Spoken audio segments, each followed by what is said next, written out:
Hello, my name is Saga Reginald, and welcome to a brand new episode of Political Corner 101. And today, let us talk about political ideology. A political ideology is termed as the science of ideas. Many things in politics cannot be agreed upon. There are so many contradictions. We can't find a specific definition of something. And Andrew Haywood, who is a famous political theorist, also states that the term ideology does not have a definition. But ideology was first used by a French scholar known as Antoine Dastutte de Tracy in 1769. And he said that ideology is a science of ideas, a set of ideas that form a system or form a specific path of decision making, of thinking. But the most famous use of the word ideology was used by Karl Marx in the 19th century, where he said that an ideology is a set of ideas that are used by the ruling class so as to make the other classes submit to them, or these are ideas that perpetuate a class system or a submissive system whereby people are slaves, they are peasants to other classes. And there are two main political ideologies: the liberalist side and the conservative side, or we call it liberalism and conservatism. And liberalism comes from the word liberi, which means free men, open-minded, generous, individual, reasoning.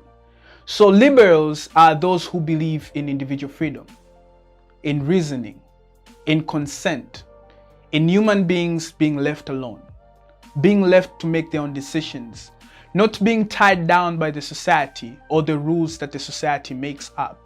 So liberals basically believe in man, being strong alone, being free. And practically in our world, we can say that the Democratic Party of the United States is a liberal party. It's a party that believes in liberalism. You see, liberalism follows ideas such as abortion,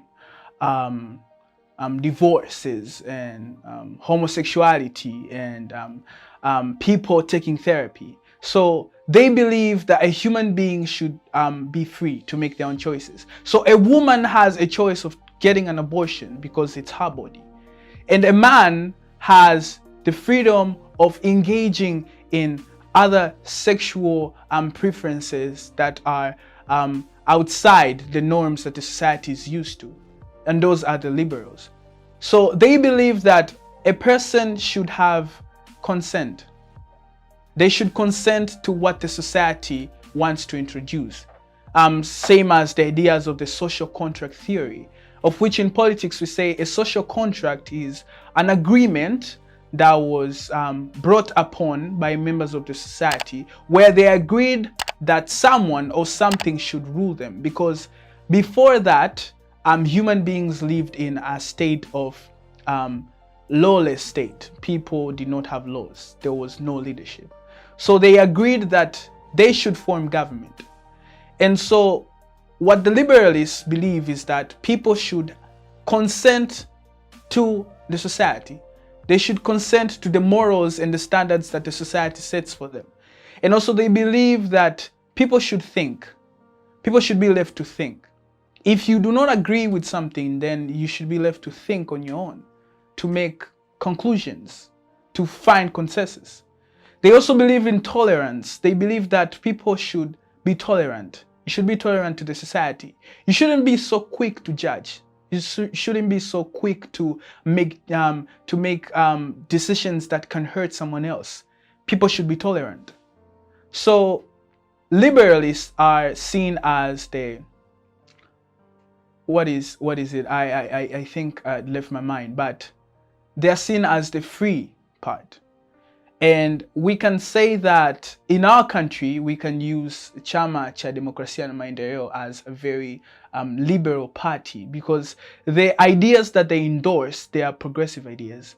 ideas that they see outside. They go abroad. I mean, I've heard leaders talking about certain things that we aren't very used to. So we can say that they are liberals.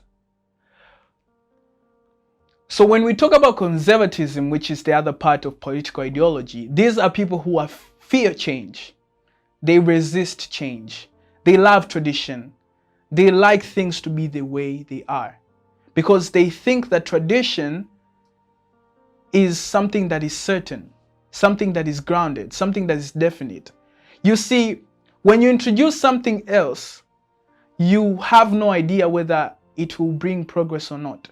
But tradition has proven that if a society starts with this tradition and it lives up to 200 years, it means that if they continue using the same thing, they are guaranteed to live another 200 years. But when you introduce something else, it means that that society is uncertain for its future. It might not reach 200 years. So conservatives value tradition. They're afraid of new morals. They believe that human beings are imperfect.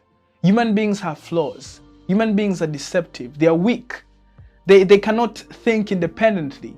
So they need a stable society. How is a stable society formed?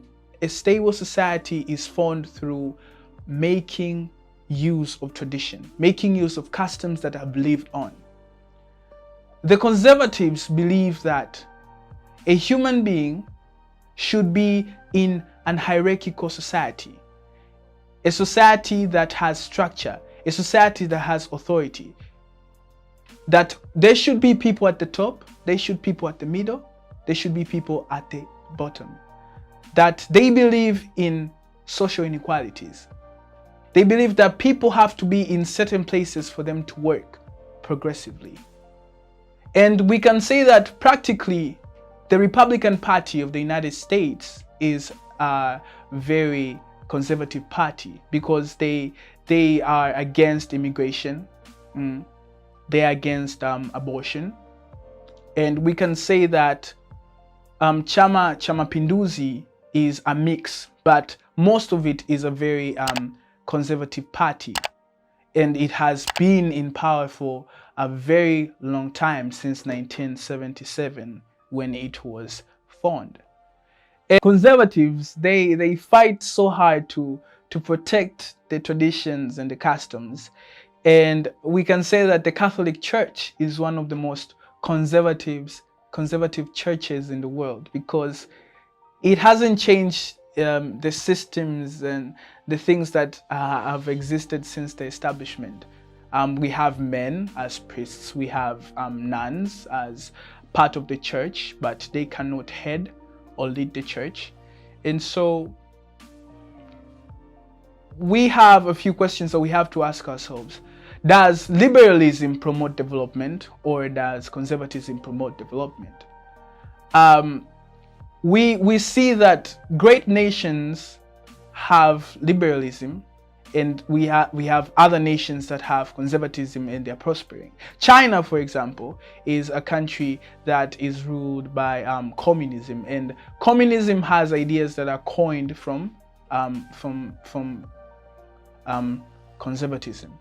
And we have countries that they prefer using liberalism, such as the United States, and they're prospering much.